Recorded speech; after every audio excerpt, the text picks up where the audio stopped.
2021 já começou e pode começar de uma forma diferente. Por quê?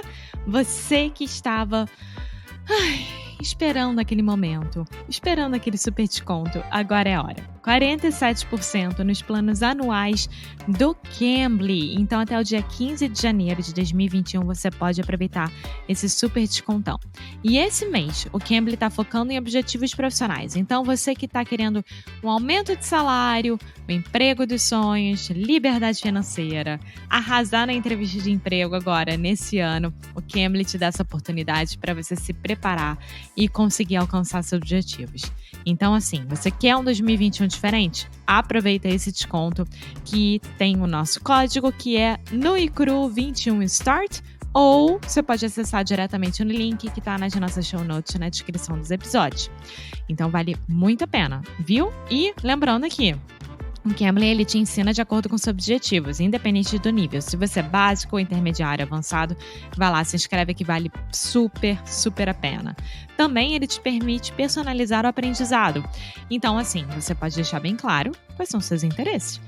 Eu quero melhorar a gramática, a conversação, o vocabulário, como é que eu faço? Você tem que deixar claro isso para o seu professor ou professora para eles poderem te ajudar. Também pode ser feito pelo computador ou aplicativo. Claro, então você entra lá no cambly.com ou no aplicativo do Cambly, coloca o nosso código NuiCru21START e, gente, é só abraçar todo mundo, né? Quer dizer, online, porque a gente não pode abraçar uns outros ainda, porque ainda não tem a vacina. Então, é isso. Aproveite até o dia 15 de janeiro de 2021. 47% off nos planos anuais. Happy New Year! Happy 2021! Now, on with the show!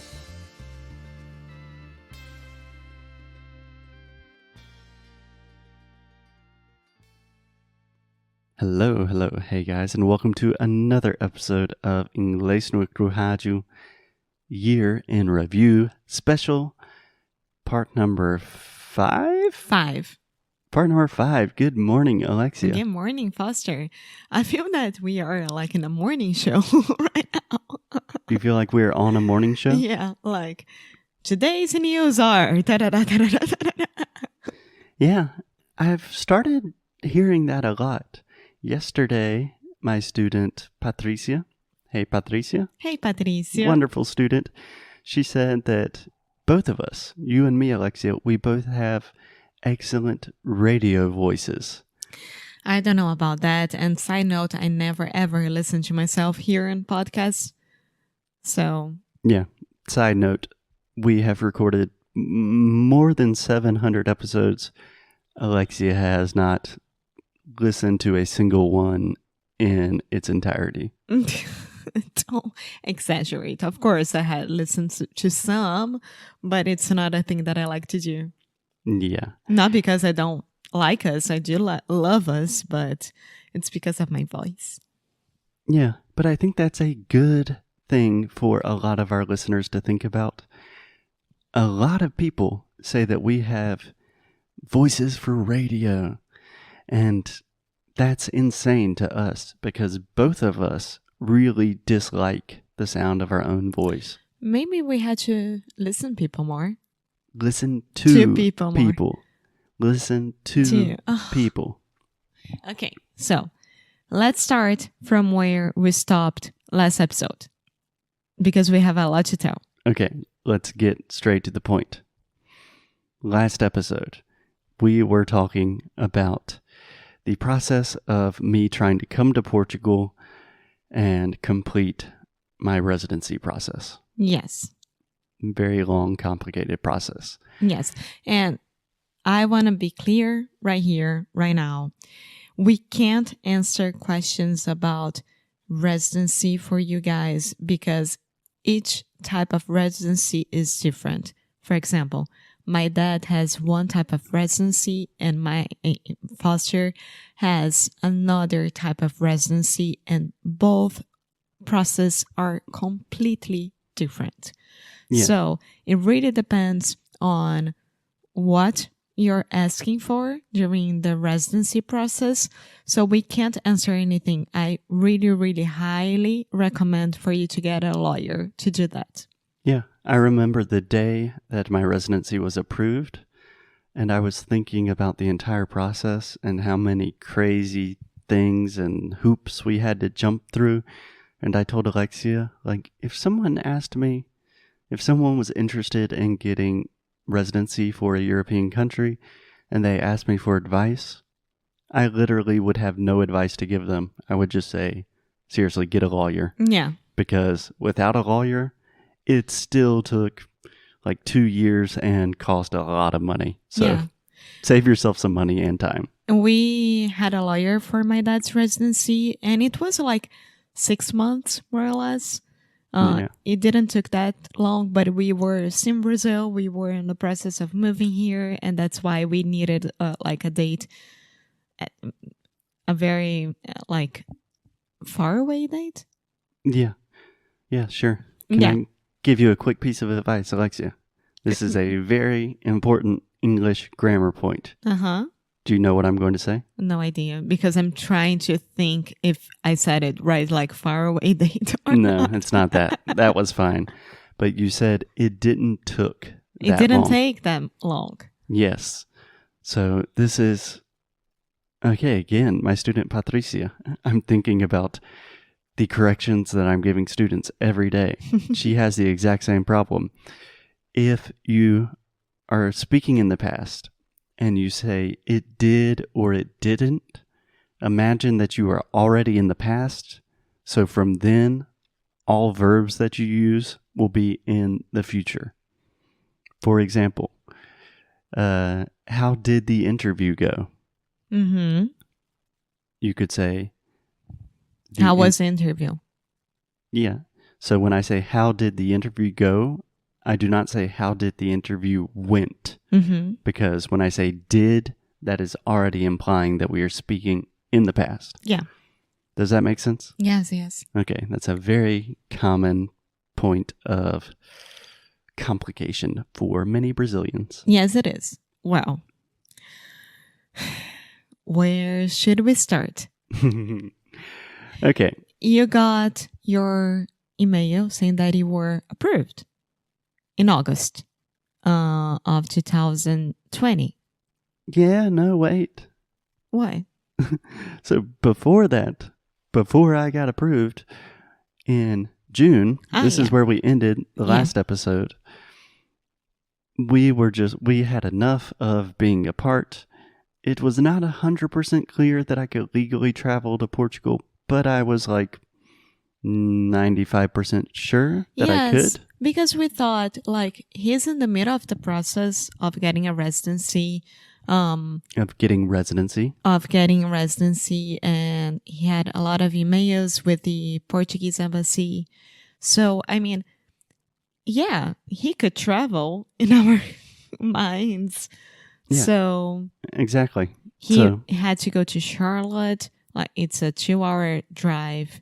And then from Charlotte, he had to go to New Jersey. Mm-hmm. And then in New Jersey, he would get a flight to Lisbon, from Lisbon to take a train, and then get here to Porto. Yeah, precisely. And the Newark airport, the airport in New Jersey, is an airport that I hate with a passion. Not only because I've had bad experiences there, but it's a very complicated airport.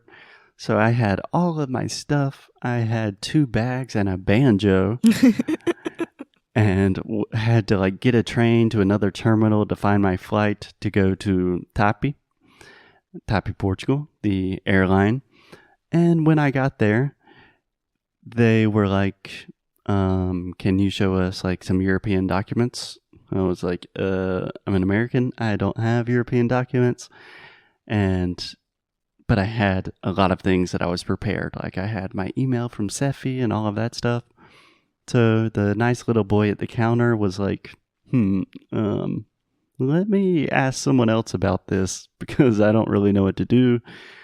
And then a Portuguese lady, who I can still remember her face, she came out and just immediately looked at my documents and was very short, quite rude. Like, what are you talking about? We can't travel in a pandemic. I'm not allowed in your country, so you're not allowed in mine.